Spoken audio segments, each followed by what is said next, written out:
Bem-vindos ao HC Comunica, o podcast que conecta você ao Hospital de Clínicas da Universidade Federal do Triângulo Mineiro. Aqui, ensino, pesquisa e a assistência são as nossas prioridades. Por isso, vamos divulgar os serviços oferecidos pelo SUS de maneira clara e acessível. Eu sou a Luana Cunha e a cada novo episódio teremos um bate-papo descontraído com profissionais de diferentes áreas que vão poder abordar temas importantes e tirar dúvidas da população de forma objetiva. O nosso entrevistado de hoje é o Dr. Gustavo Ferreira, ortopedista e especialista em ombro e cotovelo.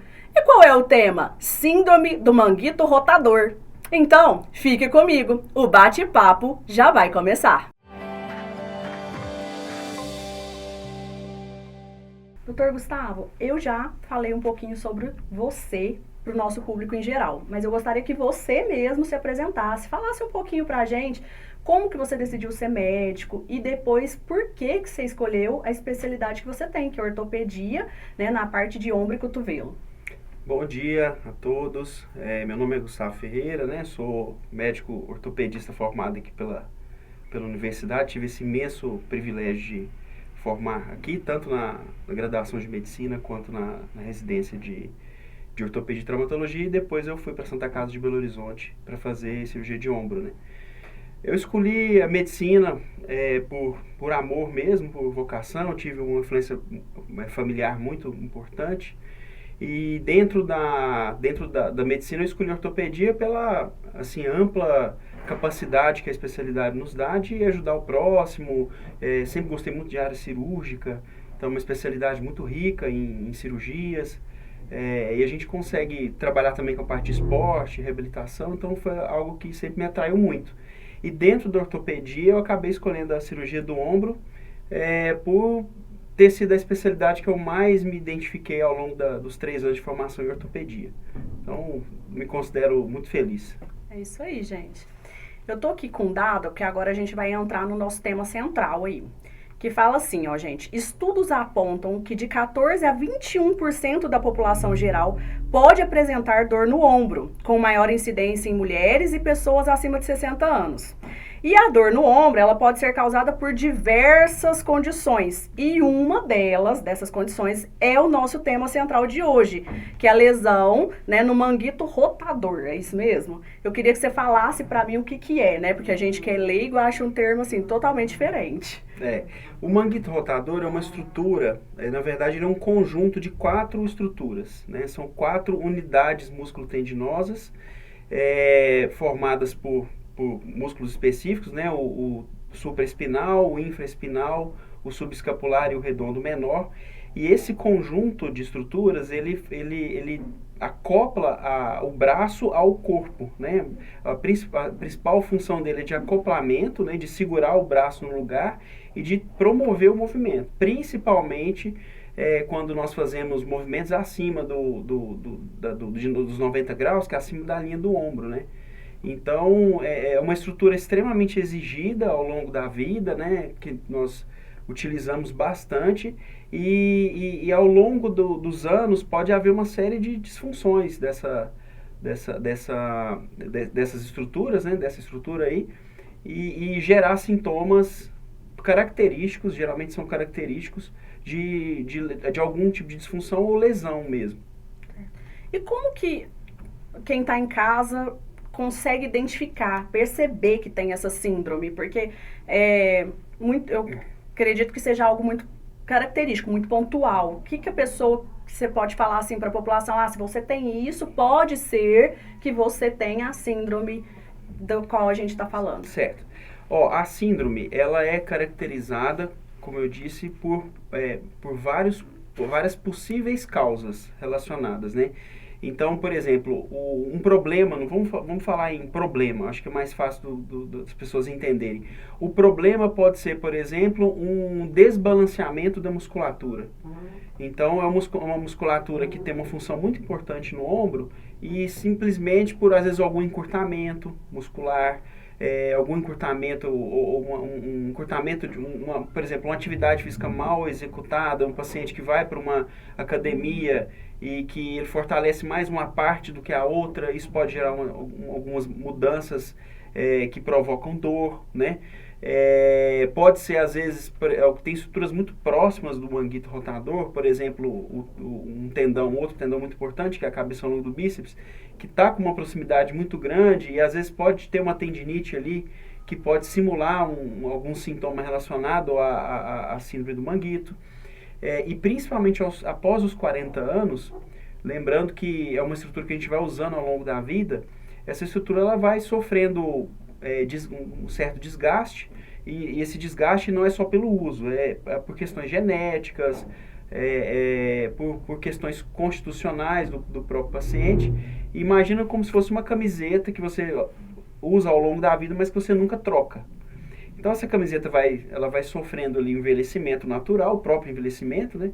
E ela de repente ela começa a abrir um rasgo ali. Então você começa a ter lesões que inicialmente são lesões pequenas, que a gente chama de lesões parciais, e depois essas lesões vão aumentando e podem se tornar, por exemplo, lesões completas.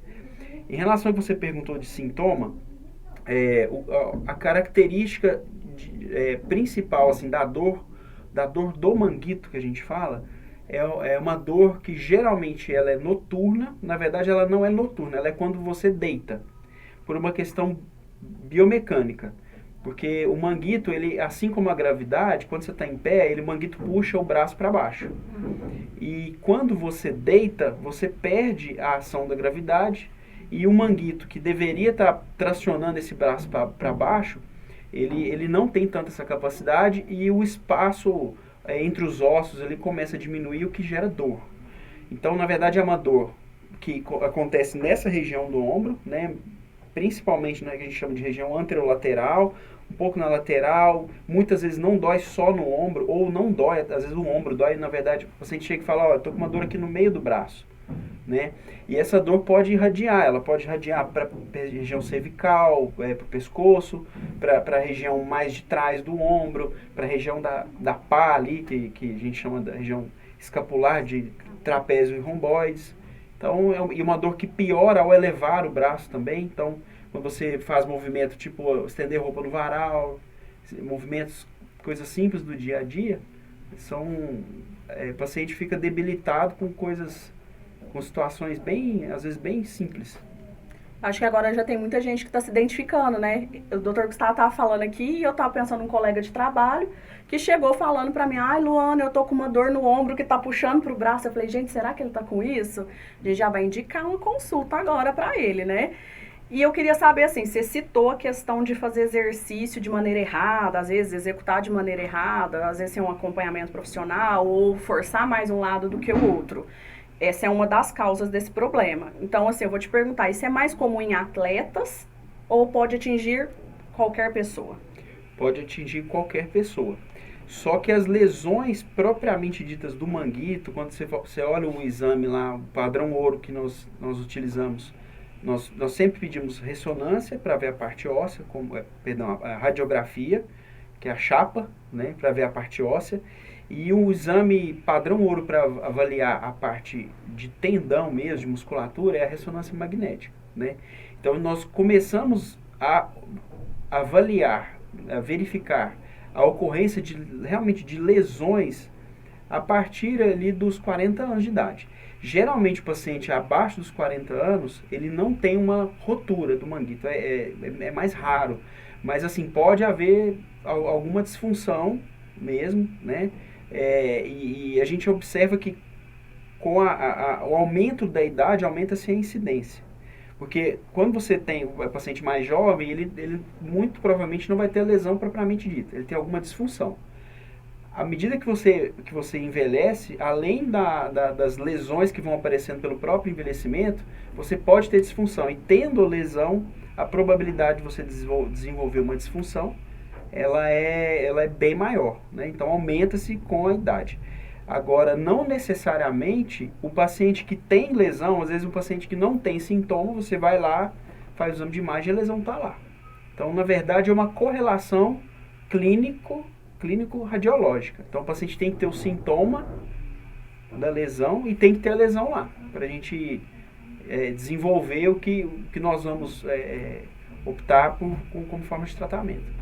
E aí ele entra numa questão muito importante, gente. Quando você fala ortopedista, o medo já vem. Né? A pessoa já, não vou, não quero saber. Por quê? Qual que é o medo principal? Cirurgia, tratamento cirúrgico, pós-operatório. No caso dessa síndrome, qual é o tratamento? É só cirúrgico ou não? Entra com um tratamento antes? Como que funciona isso para a gente esclarecer para a população também? Nós temos vários tipos de tratamento, de protocolo que nós podemos, de protocolos, né, que nós podemos instituir. A cirurgia, nós indicamos principalmente em lesões, existem critérios de reparabilidade. Tem lesões que são lesões mais antigas, que são lesões irreparáveis. Nós não indicamos uma cirurgia de reparo, né? Mas assim, o tratamento ele pode variar desde uma reabilitação, e essa reabilitação ela pode englobar um monte de coisa, né? Várias coisas. Então, tratamento fisioterápico, e daí a importância do fisioterapeuta nessa intervenção, assim, são parceiros extremamente importantes, né? Tanto na reabilitação do paciente não cirúrgico, quanto na reabilitação pós-operatória. Nós temos, como tratamento adjuvante, várias coisas, né? Podemos lançar mão de infiltrações, hoje em dia, infiltração de ácido hialurônico está cada vez mais sendo estudado, né? Assim, é algo que ainda, para a parte de ombro, ainda está começando, mas já com boas evidências, principalmente de melhora de sintoma em pacientes que não têm lesões propriamente ditas ou lesões muito pequenas, né?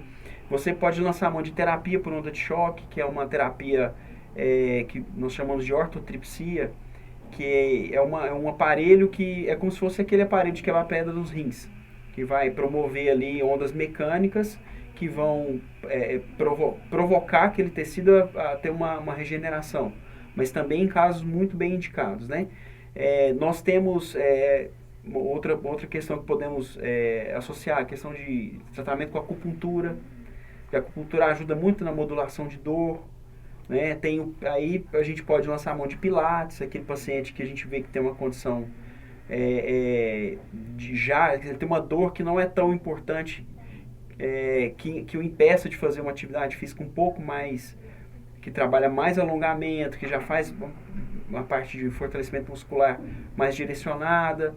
Então tem vários tratamentos. E geralmente a cirurgia, ela costuma ficar meio que no fim da linha. Então a gente tenta reabilitar, a não ser que sejam lesões extremamente grandes, extensas, em pacientes jovens. Esses são os pacientes que às vezes chegam no consultório, paciente, por exemplo, que teve uma lesão traumática, que teve um desligamento total do tendão ali, uma ruptura grande, e que você sabe que aquilo vai levá-lo a uma sequela importante. Então, a cirurgia ela é a última opção, mas para alguns pacientes ela acaba sendo, às vezes, a primeira opção. Tá. Como o Dr. Gustavo já explicou aqui pra gente, existem tratamentos alternativos, gente, mas é lógico que isso é uma avaliação médica, como ele mesmo já explicou, a parte clínica, com essa parte de imagem, e aí através disso ele chega num protocolo de tratamento, né? Mas suponhamos, então, que você já contou aqui que existem pacientes que a primeira opção é a cirúrgica. E tem pacientes que você fez de tudo e tem que chegar na cirurgia. Caso esse paciente precise chegar até a cirurgia, como que funciona essa cirurgia, né? Como que é o pós-operatório dessa cirurgia? Explica um pouquinho pra gente.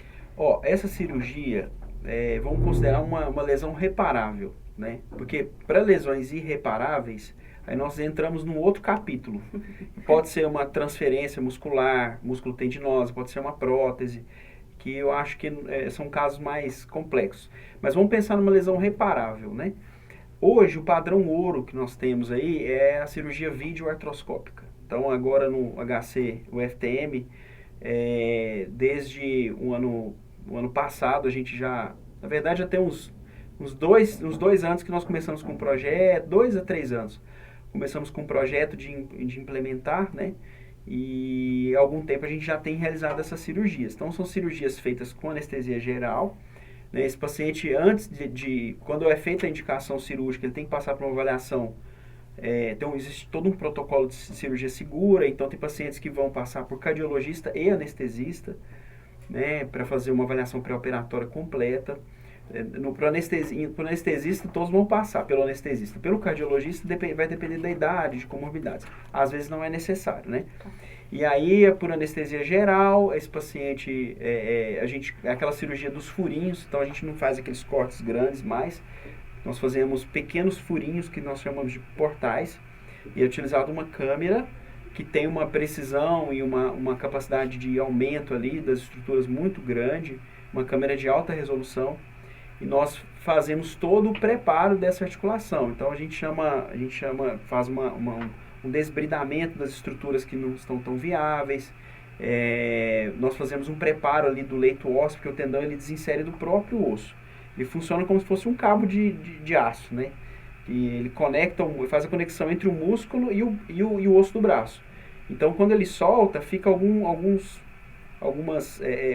restos de tendão ali, a gente limpa tudo aquilo, e aí nós realizamos a fixação com mini parafusos. São mini âncoras, muito pequenininhas, de 5 milímetros, que não atrapalha a vida da pessoa, fica para o resto da vida sem nenhum problema. E essas âncoras, de cima delas saem os fios de sutura, que são fios de alta resistência, e nós damos os pontos ali, trazendo o tendão para o leito de origem. Geralmente é uma diária de internação, no dia seguinte o paciente tem alta, ele volta ao consultório aí na primeira semana para fazer uma avaliação.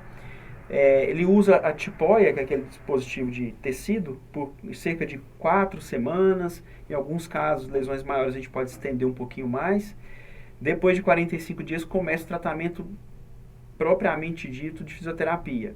Nós já iniciamos essa fisioterapia no consultório, com alguns exercícios protegidos, que protegem a cirurgia, não colocam em risco de perda. Depois de 45 dias, a gente manda para a fisioterapia propriamente dita. E aí mora a importância da boa relação e do sinergismo entre o profissional ortopedista e o profissional fisioterapeuta, para que essa reabilitação não coloque em risco a cicatrização do tendão. E essa cicatrização costuma demorar em torno de 6 meses. Então, se eu começo uma fisioterapia com 45 dias, tem que ser uma reabilitação extremamente cuidadosa. Muito, muito dentro dos protocolos, que existem alguns, né, de reabilitação. Geralmente, em torno assim, de uns 90 a 120 dias, o paciente já está melhor do que ele estava antes. É uma recuperação lenta. Mas nós falamos que a gente vai saber qual é o resultado, a quantidade de melhora, a porcentagem de melhora que essa cirurgia vai trazer para aquela pessoa depois de 1 ano, mais ou menos. Mas, por exemplo, liberação de fortalecimento muscular só de 3 a 6 meses, dependendo da técnica de fixação e dependendo da qualidade do osso, da qualidade do tendão. Isso é uma avaliação muito particular e individualizada.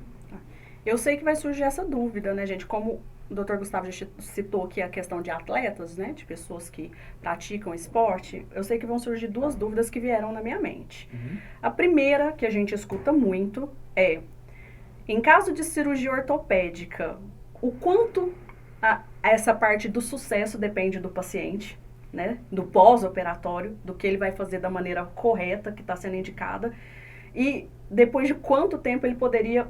Vamos citar aí um atleta do CrossFit, vamos supor, que está agora em alta. Sim. Ele pode voltar a praticar o CrossFit? Olha, nós consideramos que após o período de cicatrização do tendão, esse paciente pode voltar a ter atividades habituais. O objetivo de um tratamento cirúrgico é devolver aquilo que o paciente tinha antes, né? Então, na imensa maioria das vezes, a gente consegue fazer isso. E desde que os fatores do próprio paciente nos permitam isso. Porque depende muito dos fatores técnicos. Então, assim, o profissional que vai realizar aquele procedimento, ele conseguir fazer um procedimento efetivamente correto e da melhor maneira possível, né? E depende também de fatores cicatriciais. Então, por exemplo, paciente que fuma, então tabagista, esse paciente cicatriza menos. O diabético, porque o cigarro, ele diminui a vascularização do próprio tendão. Então, a gente sabe, através de estudos aí, que que o paciente que fuma, ele tem uma hipooxigenação do tendão. O sangue leva oxigênio e leva a cicatrização. Ele tem os fatores ali cicatriciais, inflamatórios, que vão promover essa cicatrização. Da mesma maneira, pacientes diabéticos. Pacientes diabéticos com glicemia descontrolada são pacientes... A gente tem o pé diabético, né? Que é uma lesão que não cicatriza. E isso acontece no corpo todo, não acontece só no pé, por exemplo. Então, em todos os órgãos, no reparo tendíneo. Então, existem fatores, até mesmo por isso, a gente não garante resultado. Porque não é algo igual, por exemplo, a engenharia, que você fala assim, ó, eu fiz o projeto da casa, do prédio, tá aqui, eu consigo executar 100% e depende só da execução do projeto, né? Então, nós trabalhamos com muitos fatores externos também. Agora, via de regra, depois de 6 meses está liberado. Só que o CrossFit, muitas vezes, é uma atividade que exige um pouco mais de preparo. Eu falo assim, o paciente que faz o CrossFit já... É diferente do paciente que começa a fazer o CrossFit, a evolução dele é diferente de quem faz uma academia convencional, né? O CrossFit, ele demora um pouco mais para a pessoa, exige um preparo muscular maior, etc.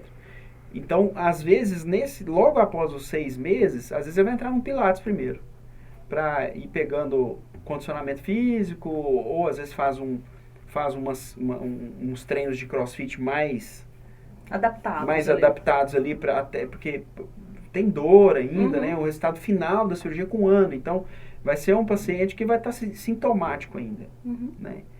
E um outro detalhe importante também, que depende muito da qualidade do tendão. Porque o tendão a gente não troca ele. Então, se eu opero um paciente de 70 anos, ele continua tendo um tendão de 70 anos. Então, ele pode romper de novo, ele pode romper em outro lugar, ele pode não cicatrizar. Então, são vários fatores. E às vezes num paciente desse, que você vê que é um tendão mais frágil, você fala, olha, ao invés de você fazer uma atividade que vai exigir muito de você, né? Tem paciente, hoje em dia está na moda aí, calistenia. O pessoal está gostando muito de fazer calistenia. Direto aparece. E aí é algo que exige bastante, né? Então, talvez para aquela pessoa você falar, vamos fazer uma coisa mais leve, para a gente diminuir a chance de você fazer uma nova lesão. Então, pelo que eu entendi, o paciente, ele vai ser avaliado, é individual, gente, é lógico. Pode ser que você consiga, ali nos 6 meses, voltar e tudo bem. Mas ele vai passar por uma adaptação, né? Ele vai ter que continuar sendo avaliado, vai ter que continuar monitorando isso, porque o objetivo da cirurgia, igual você falou, é devolver aquilo que o paciente tinha, mas com qualidade. Não adianta nada você voltar a fazer aquilo e lesionar de novo e voltar para outra cirurgia. Isso virar um ciclo na sua vida. Seria isso, então, basicamente. Exatamente, é isso aí. Então, a gente já conseguiu esclarecer essa dúvida sobre a questão da reabilitação para voltar a fazer os exercícios após a cirurgia. E aí eu vou voltar num ponto que você falou lá atrás, que é do nosso interesse, porque afinal de contas aqui a gente está para falar dos serviços prestados pelo Hospital de Clínicas, né, da Universidade Federal do Triângulo Mineiro, e você disse que a gente já realizou esse tipo de cirurgia. Eu queria que você contasse pra gente como foi, quando foi, quantos, né, profissionais envolveram, se o paciente está bem hoje. Conta um pouco pra gente aí desse feito. Nós, antigamente, né, até aí meados do ano passado, nós fazíamos a cirurgia por via aberta. É algo passivo de resolução por via aberta, mas a precisão da artroscopia ela é muito maior.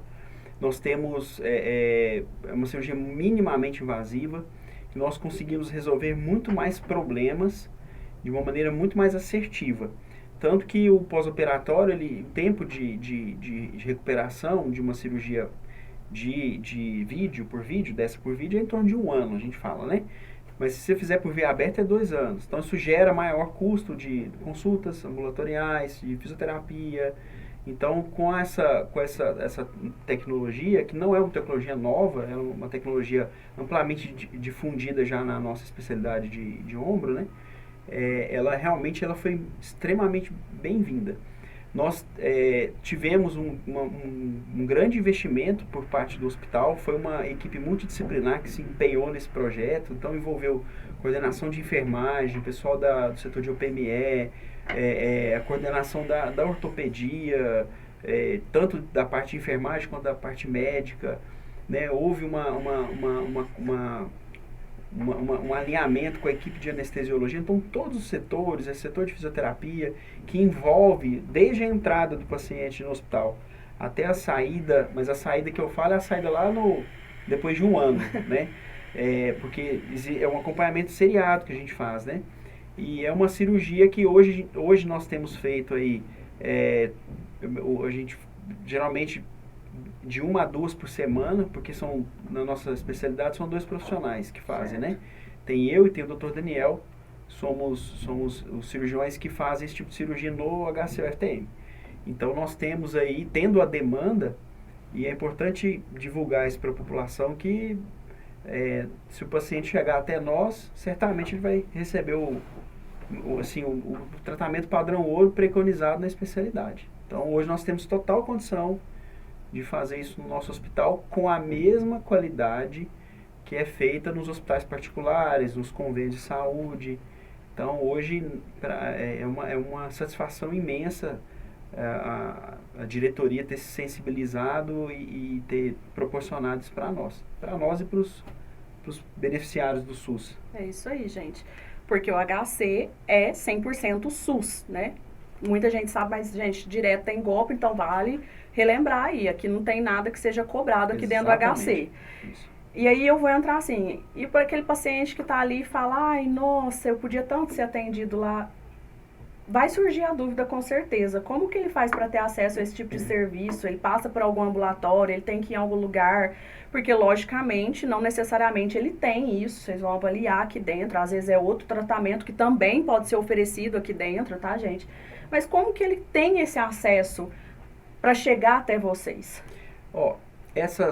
Primeiro, tudo começa o primeiro contato com o paciente é no ambulatório de especialidade.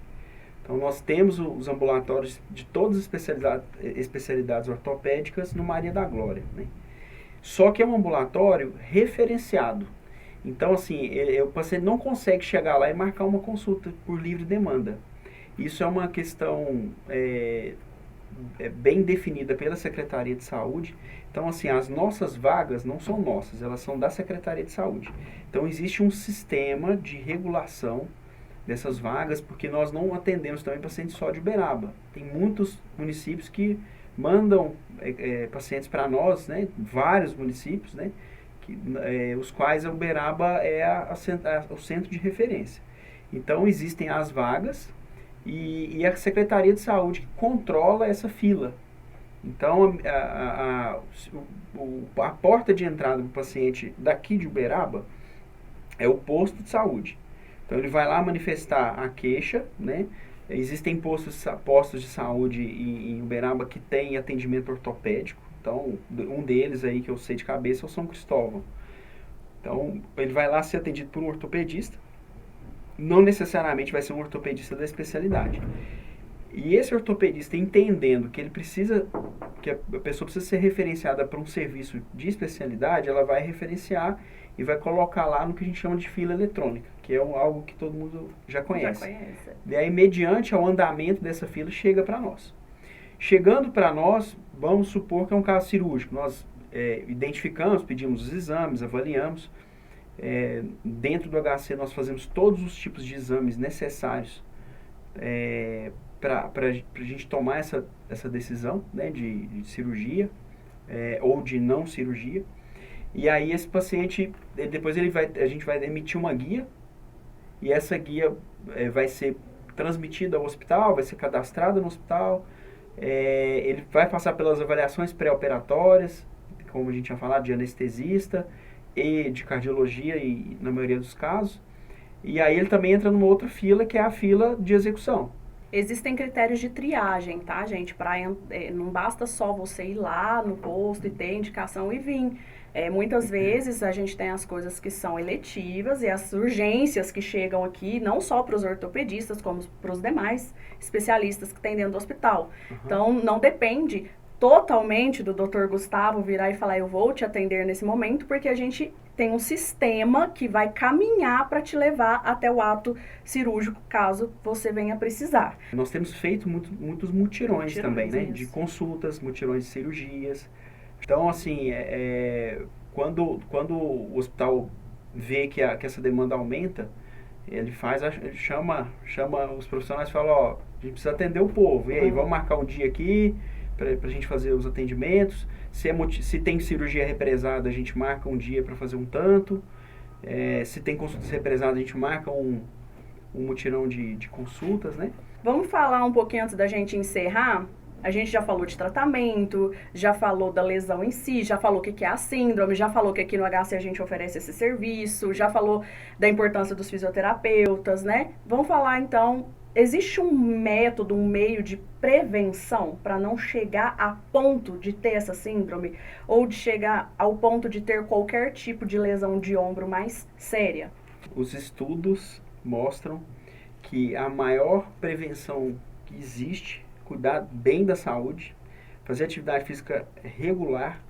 Existem fatores que nós conseguimos desviar, existem fatores que nós não conseguimos.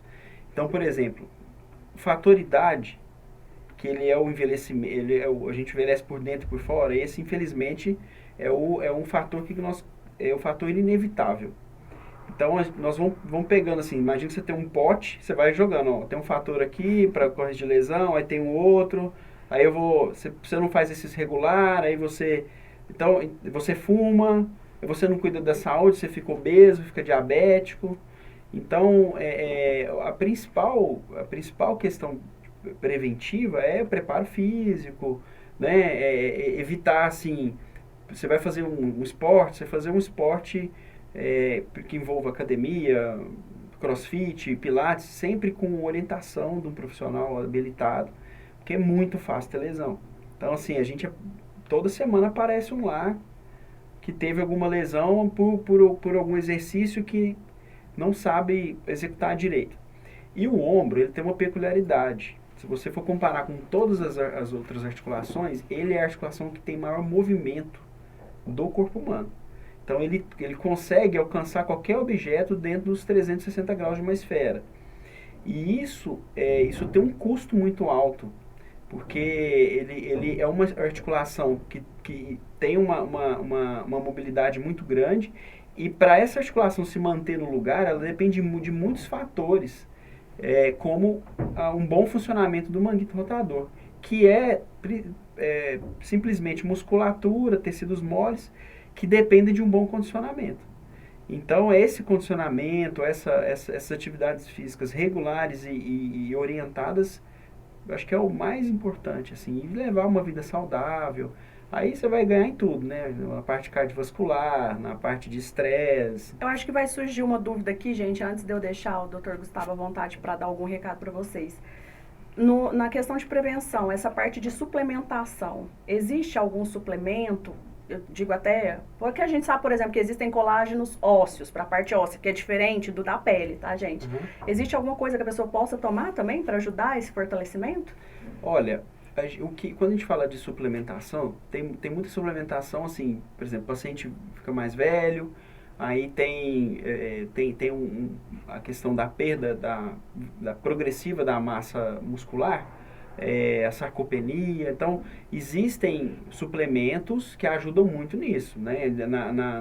Na neoformação de fibras musculares ali. Então, você tem, por exemplo, whey protein, creatina, que são substâncias amplamente utilizadas, né? Que vão, assim, manter o músculo. Então, ele vai evitar você ter uma perda muscular. Se você for ter, vai ser menos se você usar, fazer uma ingesta proteica de qualidade na quantidade que você precisa lá, tantos gramas por dia, né, por quilo de peso que você tem. Então, existem sim suplementos que podem ajudar. Aí entra na questão nutricional, que aí o nutricionista também é um profissional que pode nos auxiliar assim, imensamente. Para fazer um cálculo, vamos ver como é que está a ingesta proteica desse paciente, a questão de colágeno, né? A questão de colágeno, ela é algo assim, que tem uma importância um pouco menor, porque o que a gente percebe é assim, o paciente que toma colágeno, às vezes ele melhora um pouco o sintoma, porque o colágeno ele tem um fator ali anti-inflamatório também. Então, às vezes você pega um colágeno não hidrolisado, você vai dar Às vezes o paciente está com uma artrite, por exemplo, uma inflamação da articulação, costuma, às vezes, melhorar a questão da dor. Mas o fato só de você tomar o colágeno, você não vai melhorar a qualidade do tendão. Certo. Você não vai ter uma melhora da qualidade do tendão. Isso não é nada, não existe comprovação até o momento. Pode ser que surja algum estudo aí, que venha a provar que é uma verdade, mas no momento não. De um jeito ou de outro, o importante é você estar sempre orientado por um profissional. Seja da área de educação física, quando você for fazer exercício, seja da área nutricional, para sua alimentação e suplementação, seja da área da medicina, para cirurgia e medicação, tá, gente? Porque tem a questão da automedicação também, que nós temos mania de fazer isso, que vai maquiando o sintoma e às vezes vai piorando o seu caso. Então, muito cuidado com essa parte aí que você faz em casa, sem orientação nenhuma, só pelo que você vê na internet, porque você viu o que fulano fez e porque é moda. Muito cuidado com isso. Você quer falar alguma coisa e deixar um recado para o nosso público? Claro. Hoje a especialidade ortopédica, de ortopedia, ela funciona como se fosse uma... Imagina que você tem um clínico. Antigamente você tinha clínico geral. Hoje você não vê quase, né? Assim, tá todo mundo fazendo uma especialidade. O médico forma, já é quase que automático, assim, talvez não no primeiro momento, logo depois que formou, mas em algum momento da vida a maioria vai fazer uma especialidade. E as coisas evoluem muito rápido, e agora com inteligência artificial, né? Então, assim, o conhecimento ele é difundido e evolui muito rapidamente. E o recado que eu queria deixar é assim: se você tem uma dor no joelho, você tem uma dor no quadril, procure um ortopedista especialista naquela área. E isso é extremamente importante. Porque a gente que é da área de ombro e cotovelo, a gente já tem muita dificuldade de acompanhar tudo que acontece. De inovação, tem muitos congressos, tem muita informação, material que atualiza. Então a gente já tem dificuldade. Então, por exemplo, eu no meu consultório, eu não atendo nada que não seja da minha área. Às vezes chega ali uma coisinha simples de resolver, a gente resolve, né? Nós não vamos ficar encaminhando todo mundo. Mas quando você busca um especialista, e hoje a maioria dos ortopedistas de Uberaba tem uma grande vantagem, que tem uma série de profissionais ótimos de todas as áreas. Então, procurar sempre alguém que consiga atender melhor a sua queixa. Então, você consegue... a própria Secretaria de Saúde, o nosso ambulatório aqui é de especialidade. Então, nós atendemos só ombro e cotovelo. Aí tem ambulatório de coluna, de joelho, tem aquele paciente multidisciplinar, né? que às vezes a gente ajuda um pouquinho nas outras áreas também. Nós não trabalhamos de maneira segmentada. Sim. Né? Assim, falar, não, totalmente segmentado, não. Agora você está com a dor no pé, você não é meu, você vai no outro. Não, o que a gente consegue ajudar, mas assim, principalmente em casos mais importantes, que estão se arrastando por um tempo maior, é importante ser avaliado pelo especialista. Gente, é claro que eles, como especialistas, como médicos, né, eles querem ver o melhor para o paciente. Então, logicamente, se eles tiverem que trocar ideias entre eles, discutir casos, eles vão fazer isso. Mas o corpo humano é muito complexo, não tem como você entender 100% do corpo humano.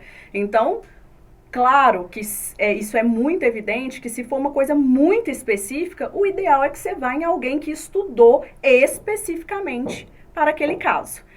Eu agradeço de antemão a sua vinda aqui no podcast HC Comunica. A gente encerra esse episódio, mas calma, gente, vai vir muito mais por aí. A gente ainda vai conversar com outro especialista de outra área, trazer mais temas que sejam relevantes para vocês. Segue o canal, ativa o sininho e compartilha. TV GEP HC UFTM. Eu te espero. Até breve.